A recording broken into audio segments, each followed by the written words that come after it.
Penguin Random House Audio presents The Playbook: How to Deny Science, Sell Lies, and Make a Killing in the Corporate World. Case studies read by Mirron Willis. This is the author, Jennifer Jacquet. Confidential. This document contains sensitive information and is not meant for distribution. Executive Summary. Every executive should own a copy of the Playbook and hope never to have to use it. But if there comes a time that scientific knowledge poses a risk to business operations, the Playbook is a guide on whom to hire, how to recruit experts, tips for effective communication, and ways to successfully challenge the science, the policy, and the scientists, reporters, and activists using science to further their policy agendas. The Playbook is for every company. It outlines a universal strategy that is both offensive and defensive and is the predictable result of the central aim of the corporate structure, the pursuit of profit. The Playbook highlights achievements from a century of delivering strong financial performance in the face of challenging scientific evidence and how to modify scientific standards of evidence to outmaneuver attacks. It identifies useful arguments made by outsiders that companies can amplify. It also lays out near-term threats. Case studies related to upcoming material are provided before each section to help refine practical skills. The business case for challenging scientific evidence that implicates a product in a social problem is straightforward. By delaying costly and intrusive science-based regulations, the creation of scientific disagreement buys time and saves money.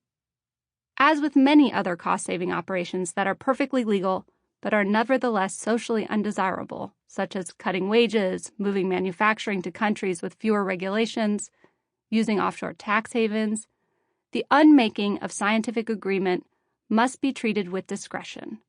Keep the Playbook confidential. A successful campaign begins with a powerful arsenal. For tasks beyond the expertise or moral inclination of the internal workforce, there is outsourcing. A network of third parties, lawyers, reporters, experts, public relations firms, think tanks, nonprofits, and trade associations is necessary to mount a solid defense. The Playbook also includes a recruiting tool for attracting and cultivating university researchers who can challenge scientific research with a patina of independence. The assembled network will be equipped with a variety of tools, such as press releases and advertorials, and various arguments and rhetorical devices. This arsenal provides a defense against any aspect of the scientific process that implicates a product in a problem. The arsenal is deployed to carry out the four-pronged strategy. 1. Challenge the problem. 2. Challenge causation. 3. Challenge the messenger. And 4. Challenge the policy. Disputing a problem identified using the scientific method can be done with varying levels of intensity. In some cases, the problem may be denied outright. In others, the problem may disappear under scientific reanalysis. It may be shown to affect only a small area or number of individuals, or the problem may arguably be so complicated that it is obvious that more research and time is needed. If forced to accept the problem, the option remains to challenge the science of causation. Call into question the experimental design, the data, the methods, or the statistics. Emphasize alternative causes and fund studies that provide counter-evidence. Focus on scientific uncertainty, the lack of scientific consensus, and the scientific dissent. If there is no genuine disagreement, create it. Know that any standard of scientific evidence can be disputed. For scientists, activists, and reporters whose work will ultimately put business operations at risk, it may be necessary to call into question their reputation. Claim they are apocalyptic, biased, doom and gloom, hysterical, or radical, intimidate or coerce them. These tactics have the added benefit of discouraging young professionals from asking similar questions, the so-called chilling effect. If the weight of scientific evidence is beginning to lead to policy discussions, challenge proposed regulations in much the same way as the problem or its cause. Claim that any regulation represents government overreach. Prolong the debate about which policy is most effective for as long as possible. Again, this buys time and saves money. The overarching goals and strategies around challenging scientific knowledge that threatens business operations have remained the same, but some of the maneuvers, along with the media environment and culture, have been modernized.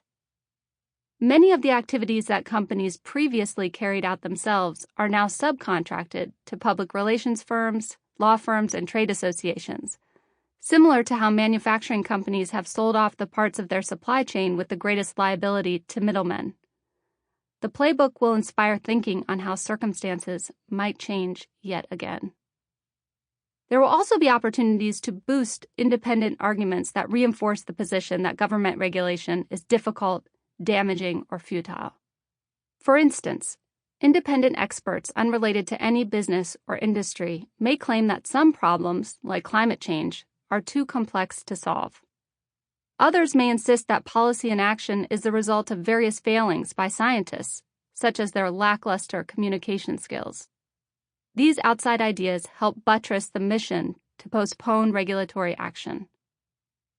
Finally, near-term threats are identified that could jeopardize the ambition of these efforts, ranging from internal conflict within a workforce, high-stakes litigation, government firewalls that prevent industry involvement in decision-making, rumors of a new museum of agnotology devoted to educating the public about the creation of ignorance, and a new manuscript that reveals many of the details of the playbook. Listen to the appendix. However, there is every reason to believe free enterprise will continue to influence, control, and unmake knowledge generated through the scientific process for years, if not decades. The playbook will help ensure that success. Chapter 1. Denial, a fiduciary duty. The corporation was created in the late 16th century through a series of government charters. As its potential to create vast amounts of prosperity and meet society's needs grew, the corporation gained autonomy. A state law at the turn of the 20th century allowed U.S. corporations to define the scope of their own charters without government oversight, which resulted in the variety of corporate forms that exist today, each with their specific advantages, and all with the common goal of maximizing profit.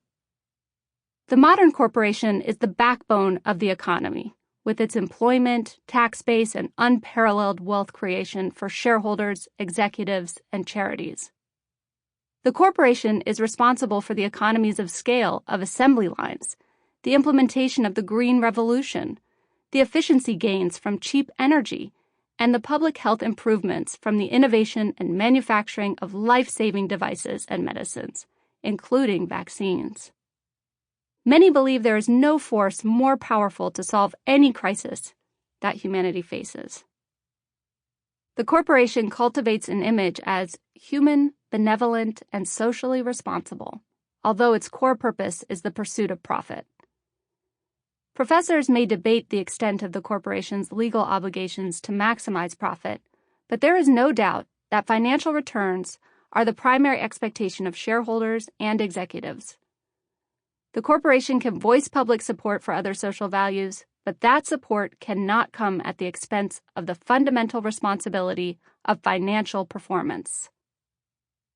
As society's most powerful engine of prosperity, it will come as no surprise that the corporation is always at risk and is always under threat. A study of more than 25,000 publicly traded companies in North America between 1950 and 2009 found the average company lifespan is just 10 years. Regularly discussed risks to the corporation include market competition, globalization, unemployment, cyber attacks, and the unavailability of finance. But another risk can contribute to the corporation's downfall: scientific knowledge. Scientific knowledge. Modern scientific knowledge, which dates back to the 17th century, is a way of producing knowledge that uses a process of observation, hypothesis formulation and testing, and results. These methods and results should be reproducible by others. Scientific research is often written up and reviewed by several experts before it is published in a scientific journal. There is no single science, and there is no the science. Sample complete. Ready to continue?